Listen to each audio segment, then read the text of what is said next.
Hello, happy people. My name is Kira. Do not adjust your fake eyelashes. This is Psychopath Exposure. This video will be about setting boundaries, so in the future, you don't end up with another narcissist or a psychopath or toxic person again. But let's just jump right into this comment because it's kind of funny. Anyway, this one comes in from Elizabeth Howard. Hi Elizabeth, thanks for sending that in. So she goes, I had to move to the other side of the country and change my number because somehow his number kept unblocking in my phone and I had to erase not read anything that got through. I am a week no contact lost. Everything but I start school therapy. I am going to get back so much more because I got back me, yeah, let it go. Because your life is more important, so my bro. Calls him Narctard, the villain from hell. And whenever we run into a problem, he will suggest that we have Narctard come gaslight the car to start. Or something like that. He is trying to make me laugh because of the pain and the constant Narctard's gaslight, photon, torpedo attack, or stonewall jitsu he pull. But yeah, Kira. Thanks, bro. You have helped me stop giving him the benefit of the doubt. And quite frankly, dog, you just inspired me to get into shape. I have started to meditate, stretch. But let me up my game, my guy. Can you recommend a good book on how to change the way you cook? I love to cook, and as much as I have already started to learn a little, I don't know where to start to research. I am grateful for your advice. Please help me by making a video on how to start to set boundaries for myself after a narcissist, so I don't let any more in. And thanks again, I am cool. To let my anxiety rest right now about the new sidekick to the evil one I am staying far away from, bro. If I see him again in 5 lifetimes from now, I am going to run away screaming. It'll be too soon. Thank you, heart. Thanks for sending that in, Elizabeth. You guys know I've been holding in the laughter. Normally I would rip into you for the lack of punctuation, periods, commas, proper grammar. But it made me laugh because he said Narctard, the villain from hell. And I'm never going to forget that one. Sorry you've been through this shit. But I gotta admit, this gaslight, photon, torpedo attack, or stonewall jitsu, that's pretty creative too. But let's just jump right into the meat of this. And it's about establishing boundaries. What we really want to do here is learn how to establish boundaries moving forward so that we don't attract these types of narcards back into our lives. Because the older you get and the more trauma you have, the more loneliness you might feel because you haven't met your other half yet or whatnot, you may start to eliminate boundaries that you probably had early in your life, and now it's like they've been demolished. They've been just bulldozed by these toxic predators that you don't have any boundaries anymore. As long as you meet someone that finds you attractive, that likes you, that's willing to give you the time of day, you'll go on a date with them. And can't be doing that stuff in 2022 or 2030 whenever you're watching this video, because things are getting crazy out there, let me tell you. Things are getting crazy out there in the dating world. It's great to have someone, and if you don't have someone, I recommend working on yourself and finding fulfillment within yourself, with friends and family, with pets, with activities, with projects. Do not try to date out of desperation because you're going to get screwed. All right? So let me see. If I could just come up with 5 boundaries off the top of my head. Clearly, if the person that you meet, well, first of all, stay away from dating apps, ladies and gentlemen. Stay away from dating apps. I mean, I swear, it's like almost everybody that I work with on my coaching program tells me that they met their psychopath or their narcissist ex or their addict or whoever toxic person we're dealing with on a dating app, and it's hilarious because they know how I feel about that, and they look down in shame, and we exchange a few laughs. But this is what happens, especially nowadays. All these predators they're on all of those sites shamelessly, and they're masters at setting up their profile page and just saying everything that they've tested, because there's studies done on these dating apps. There's courses that you can take on how to build profiles for your dating apps. So these are all like social experiments, and there's tests and studies on what works, what type of pictures work, the type of angles you want to take. There's so many tips and tricks, and once you understand all this shit, you can see it a mile away. You can see now they use this thing called Face App. Well, it's not now, they've been using it. It's an app that you can like fix your jawbone and your cheekbones and remove pimples and just fix your eyes and get rid of wrinkles. It's ridiculous. I have a buddy of mine, if he's watching this video, yes, I'm talking about you, bro. And he'll show me both pictures. And it's so funny because they're a pretty good looking dude, I think. But then he shows me the one that he corrects with Face App, and it's like, man, supermodel. It's like Brad Pitt from like 90s style. Chiseled jaw, just he fixes everything. He just looks, and I'm looking, I remember the first time I saw it, and I was like, damn, dude, like you actually look pretty good, bro. Like but there was something uncanny about it. I kept looking at his grin, and I was looking at, and I would look back at him, and I would look at the picture again. I would look back at him, and then we both bust out laughing because I realized it was BS. Then he showed me the original picture, and I died laughing.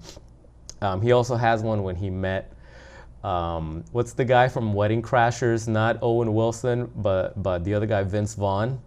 He met Vince Vaughn, he took a picture, and then he face-apped both of their faces when he posted it on social media. It was hilarious, and I can't believe I just spoke like I took all of your time talking about this. So let's get back on the topic. Stay away from dating apps, but as far as boundaries, guys, if you meet somebody and this person is about, like, their ex is about to have a baby, like legit, she's like 9 months pregnant, she's about to have a baby, or they just had a baby, the baby's like 2 months old, run.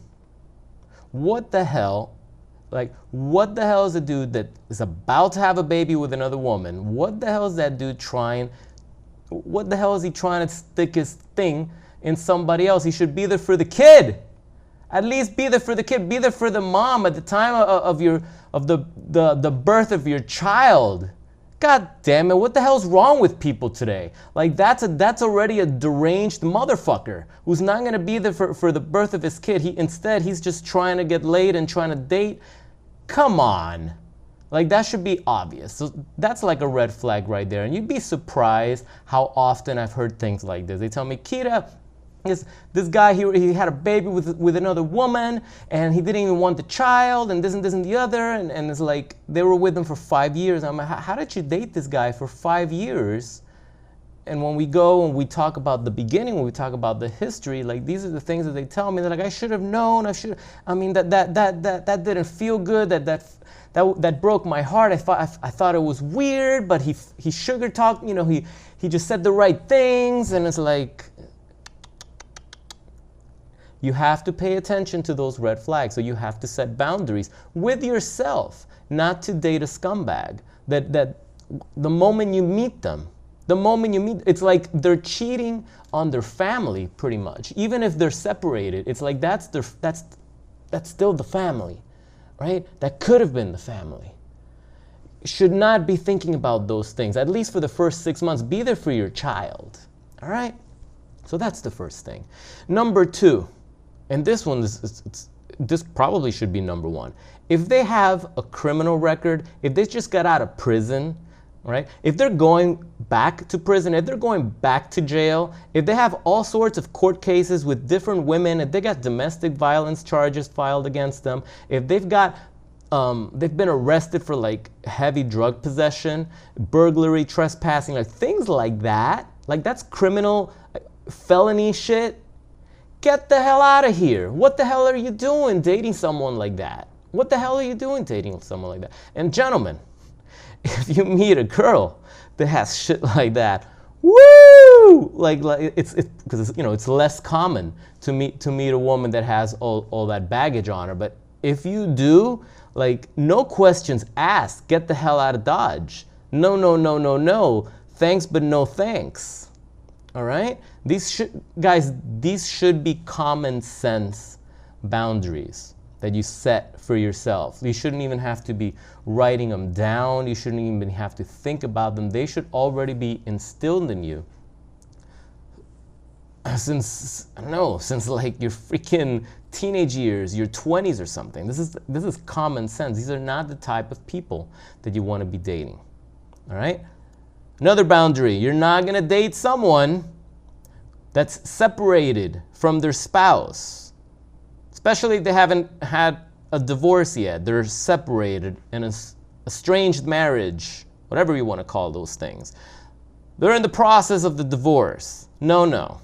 Until that divorce is final, signed, the paperwork is there, they have changed their last names if they're a woman, you do not go on any date, all right? Because there's a lot of trauma, a lot of baggage. You never know. They get back with the spouse. They want to get back. They want to stay together for the kids, or they could be just lying to you. Lying to you. That's right. A lot of these people, they lie, and they tell you that they're separated. They tell you that they're about to get a divorce, or that the divorce is in the process. It's being worked on. And later you find out that it was never even filed, and it was never even talked about. They're just having an affair. And if the spouse finds out that they're having an affair, some of these people are so crazy that they'll come after you. And it's like, you had nothing to do with it. You were lied. You were lied to. Stay the hell away with anybody that tells you that they're married, or that they're about to get a divorce, or they're estranged, they're separated, they live in different houses, they're still married, but they live in different houses. Don't do it to yourself. Don't do it to yourself. That is a world of disaster that will follow you and haunt you, believe me. Don't do that. And if you've done it before, learn from your mistakes, and make sure that is a boundary moving forward. Okay? Now, if you'll excuse me, I gotta drink some H2O. It was delicious. You should always drink water from glass, right? Or some very good glass plastic, all right? Never from paper. That's disgusting, or styrofoam. Moving right along, a fourth boundary. If they have kids and you don't want to be a stepmother or a stepfather, then what are you doing wasting your time? That should probably be a boundary, because at some point, someone's gonna catch feelings, and then it's gonna be a disaster. Believe me. That should be a boundary. If you're ready, if you're more than willing to raise someone else's kid, and that's what you wanna do, and you're 100% on board with that, by all means, just be careful. If that relationship falls apart, you're gonna lose both them and then the kid. You're gonna lose two people. You're gonna have two broken hearts. This is not even assuming that they're gonna be narcissists or anything like that. If the relationship doesn't work, you lose both of them, or all of them, depending on how many kids they have. So just know yourself, know what you want out of a relationship, and you gotta set that boundary. There's no time to waste on people and situations that are not a good fit for you and your life's purpose and your life's mission. Don't do it to yourself, okay? We've all made mistakes, and life hands you the consequences from those mistakes, right? Right. So if you have any common sense and any logic, when things don't work out and you understand, you can reflect and you realize, oh, I should have known from the beginning, this is not even something I wanted. Why did I even go there? Well, this is why you're where you're at now. And it's very humbling to be able to look back and reflect and realize, yeah, that wasn't even something I wanted. Why did I jump in? All right, so that should definitely be a boundary. And then a fifth boundary, like for me, especially if, guys, if you're dealing with someone that has any type of substance abuse addictions, right? Like cocaine addiction, meth, heroin, alcohol, that must be an instant deal breaker. Okay, that needs to be an instant deal breaker. If you've never dealt with an addict before, we can sit down and talk all day because I got stories to tell you about that. That is just another world of PTSD about to come, walking on eggshells, all sorts of trauma, all sorts of anxiety when you know they're out relapsing, or when they're on the stuff and you see their persona changes and they become abusive and intoxicating, and it's another nightmare. Right? We talk about narcissists and how they're a horror story, and psychopaths is something from hell. When you're dealing with an addict, it's another world of fuckery that you don't want to get yourself into. And everybody suffers, the spouse, the family, the friends, everyone that's directly involved or very close, they reap the repercussions of an addict. Stay away. Do not try to fix them. You cannot fix an addict. You didn't cause their problem, you can't cure it, and you can't control it.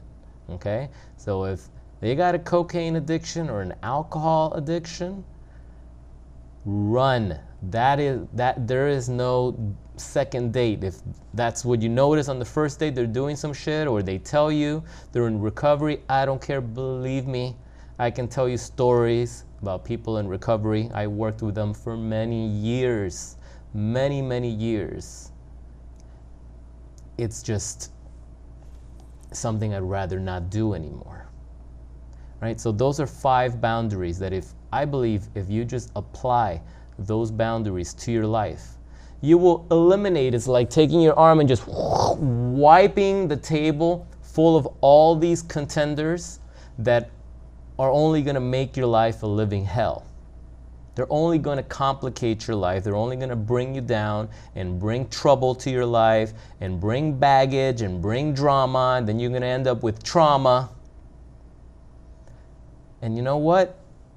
You never know if one of these people happens to have a narcissistic personality disorder, because a lot of toxicity attracts toxicity.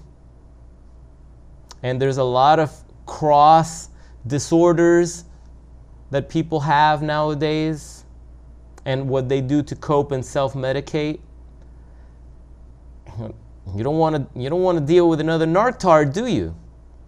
All right, so think about those 5 boundaries and instantly apply them to your life. And moving forward, at least, if anything, whoever you attract won't be bottom feeders like that. Okay? If you have any other boundaries that you guys have applied to your life, especially this year, especially coming out of a narcissistic, toxic, abusive relationship, and it's clearly made a complete difference in your dating game, complete difference in your life, please share with the rest of the community in the comments below. Okay? And I'll read through all of them, and I'll probably going to compile some of the best ones and make a video for you guys out of that. All right? It's just a short video tonight, but I hope you guys have a wonderful evening. Thanks, as usual, for the comments and all the love and support. If you got value out of the video, drop a thumbs up. And if you haven't subscribed to the channel, please do so right now and click on the little bell icon so that you can be notified next time I drop a new video. Till then, guys, my name is Kira. This is Psychopath Exposure. Have a good one.